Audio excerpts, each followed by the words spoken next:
गवार स्वच्छ निसून घेतलेली आहे। आता पाणी ओतून धुवून घेऊ आपण तिला स्वच्छ पाण्याने।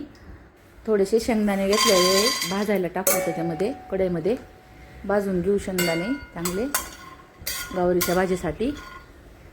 शेंगदाणे चांगले आता भाजून घेतलेत। थोडंसं तेल टाकून गवार आपण त्याच्यामध्ये आता परतून घेऊ। थोडीशी जरा भाजून घ्यायची गवार अशी चांगली खालीवर करून। गवार आपण चांगली भाजून घेऊ आता कढईमध्ये, म्हणजे खायला चांगली लागती आणि शिजती बी लगेच, कलरही चांगला राहतो। आता गवार आपण चांगली भाजून घेतलेली आहे बघा। आता त्याच्यामध्येच आपण थोडंसं तेल टाकायचं, मोहरी जिरी टाकले, थोडासा लसूण टिचून टाकायचा, लसूण चांगला परतून घ्यायचा। जरा लसूण परत आला की त्याच्यामध्ये आपण एक कांदा कापलेला आहे, कांदाही टाकून घ्यायचा।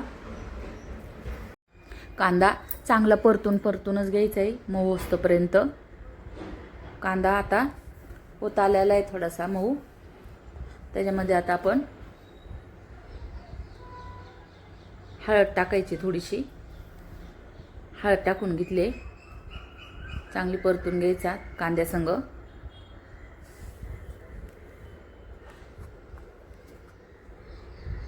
आणि लाल तिखट, धना पावडर आणि गरम मसाला हे तेलामध्ये टाकू परतण्यासाठी। आता चांगलं परतून घेऊ तेलामध्ये। थोडीशी हिंग टाकले आणि आता परतून घेऊ। गारचा मसाला 1 चमचा घेतला आहे आपण, काळं तिखट, तेही आता चांगलं परतून घेऊ। परत जेवढं परतन तेवढं कलर छान येतो। आणि त्याच्यामध्येच आता थोडंसं पाणी टाकून घेऊ, म्हणजे कांदा अजून सॉफ्ट होईल, मसालेही चांगले परतले जातात, करपत नाहीत।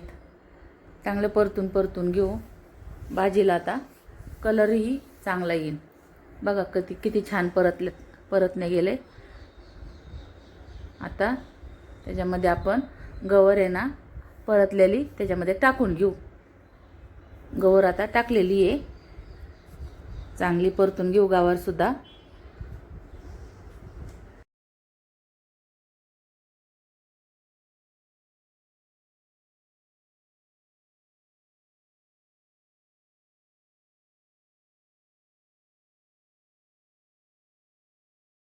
चवीनुसार मीठ टाकून घ्यायचं आता गवारीला, आणि चांगलं परतून घ्यायचं आपल्याला आता गवार।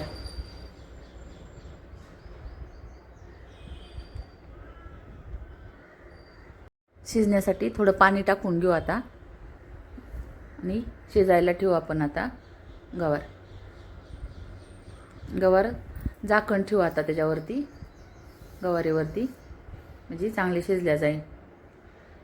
कलरही छान आलेला आहे बघा। आता झाकण ठेवून शिजू द्या गवार 5 मिनटं। 5 मिनटं झाल्यावर शेंगदाण्याचा कूट टाकून घेऊ आपण आता थोडासा, आणि परत आपण थोडंसं वाफ द्यायला ठेवून घ्यायचं। झाली आपली आता गवार तयार बघा। खूप छान झालेली होती गवार। लाईक करा, सबस्क्राईब करा।